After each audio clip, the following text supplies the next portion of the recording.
Welcome to The Explainer. Today, we're tearing into the unforgiving 2023 Indonesian thriller, The Haunted Hotel. As a supernatural thriller, this film doesn't just want to scare you, it literally wants to deconstruct how you think a horror movie should end. From the perspective of a film critic, we're going to break down exactly how it uses and ultimately subverts the classic tropes of the genre to build an inescapable sense of dread. Here is our analytical roadmap. We'll be moving through Act 1, Anatomy of a Curse. Act 2, The Inherited Haunting. Act 3, Lore of the Tragic Monster. Act 4, Solving the Supernatural Puzzle. And finally, Act 5, The False Resolution Twist. So, let's jump right into Act 1, Anatomy of a Curse. Every good thriller needs an engine, right? Well, this film's core cinematic device is absolutely chilling. 3 nights and midnight. This recurring line spoken by the white-skinned entity, Menuar, serves as a brilliant narrative ticking clock. As a critic, I'm always looking for how a film establishes its stakes, and this line does it instantly.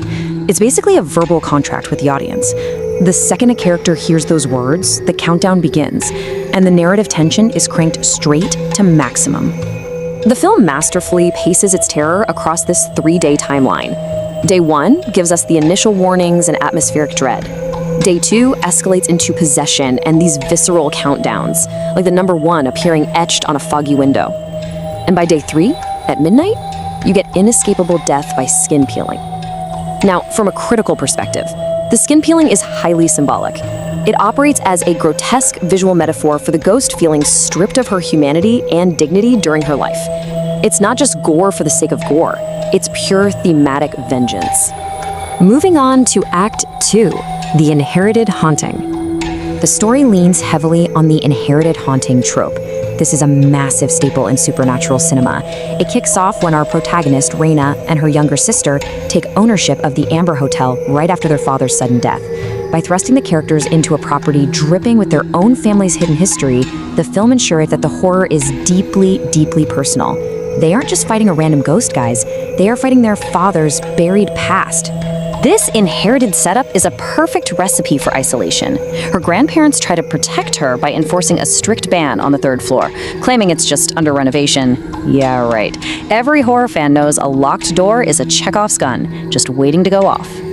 To balance out Raina's isolation, the script brings in Arga. He's a childhood friend who conveniently works as an investigative reporter. Arga serves as our necessary investigative proxy. He's the active force pushing the narrative forward, asking the dangerous questions that'll ultimately lead them past those forbidden doors of the 3rd floor. Which brings us to Act 3, Lore of the Tragic Monster. As the investigation deepens, the film really elevates itself beyond your standard jump-scare fest. Instead of a one-dimensional, purely evil demon, the entity Menuar, also known as Jasmine, is a textbook execution of the tragic antagonist. To truly terrify an audience, sometimes you gotta break their hearts first, you know? A tragic antagonist forces us into this morally gray area where you fear the monster, but you also completely understand her rage. Just look at how the film painstakingly built sympathy for Menuar. Born with albinism, she's cruelly labeled a devil's child and abused by her own father, the village head. She eventually escapes to the Pine Forest, where she's actually saved by Raina's father. At the Amber Hotel, she finally experiences true love and acceptance. But then, the betrayal. He travels to Jakarta and fails to return. She tracks him down only to find him with another woman. Believing she was abandoned because of her appearance, her heartbreak turns into total madness. She peels off her own skin in unbearable grief and dies on the 3rd midnight. Grounding her supernatural rage in such a raw, human narrative of isolation and perceived betrayal is just a masterful stroke of screenwriting. Now we hit Act 4, Solving the Supernatural Puzzle. The pacing gets super deliberate here as Raina and Arka shift from victims to supernatural detectives. They follow these procedural steps to unlock the truth. Step 1, finding scattered puzzle letters referencing Jasmine under the 3rd floor beds. Step 2, tracking down the remote White Flower Village to uncover the ghost's origins. And Step 3, consulting Shaman Daning to perform a ritual which reveals her true name, Menuar. Cinematically speaking, giving the protagonist a clear set of tasks anchors all the spooky elements in a logical reality. We're literally watching them assemble a puzzle where the prize is their own survival.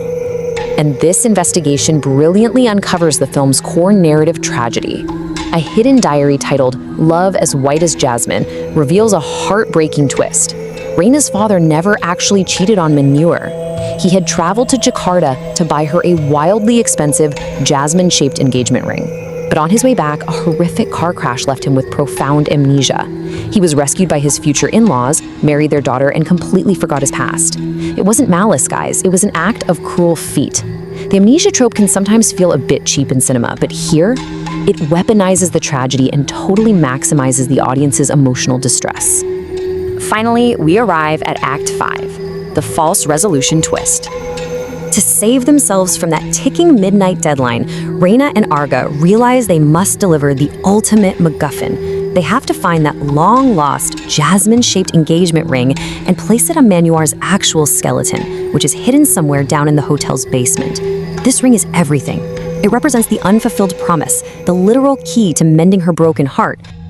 The basement climax unfolds as a breathless sequence of physical and spiritual combat. Reina and Arga desperately locate the hidden grave behind a wall sketch of a jasmine flower. The ticking clock is absolutely worrying now. Manar, refusing to let go of her rage, possesses Arga to thwart the plan. Reina has to physically fight off her possessed best friend while desperately praying for spiritual strength. In the very last seconds, the ring is successfully placed on Manar's skeletal finger. As a viewer, you exhale. The music swells, it totally seems to culminate in a traditional heroic victory. But here's where the film pulls the rug out from under us. The expected cliché in every supernatural thriller is that the ghost is fully appeased by the MacGuffin, finds eternal peace, and everyone lives happily ever after. We even get a fake-out scene the next morning where Arga proposes to Reina. But the haunted hotel violently rejects this cliché. The film delivers a bleak, shocking twist. Despite the ring, despite the truth, Arga is brutally skinned alive in his room. Midnight always arrives. The film proves that the curse's mechanics were only partially satisfied by the protagonist's actions. You cannot just put a ring on decades of profound societal trauma and expect it to magically disappear. So we really have to ask, if the ring was delivered and the puzzle was solved, why did the MacGuffin fail to save the investigator? Why does Arga die? The answer hits us like a ton of bricks through Reina's possessed sister. Manuar states, "Your dad loved me with a true heart, but I will not leave until I take revenge on the rest." Because Reina is the bloodline of the one man who truly loved her, Manuar spares her. But Arga represents the society that mocked her, the world that called her a devil's child. This absolutely cements Manuar as an unforgiving entity, whose hatred for the cruelty of society deeply outweighs her newly mended heart. And so, the explainer concludes with the film's final, chilling moments. The police seal up the Amber Hotel, locking the trauma away. But human curiosity is fatal, right? Two officers breach the third floor, step into the unmarked room, and hear those fatal words, 3 nights and midnight. The cycle of supernatural vengeance continues, completely untouched by our protagonist's efforts. It leaves us with a fascinating, highly provocative thought about cinema and storytelling. We are so conditioned to root for the humans to defeat the monster. But when a sympathetic monster has every right to be furious at the cruelty of humanity, does a happy, peaceful ending even make sense? Think about that the next time you watch a horror film. Thanks for diving into this explainer with me, and keep questioning what's really lurking behind the plot.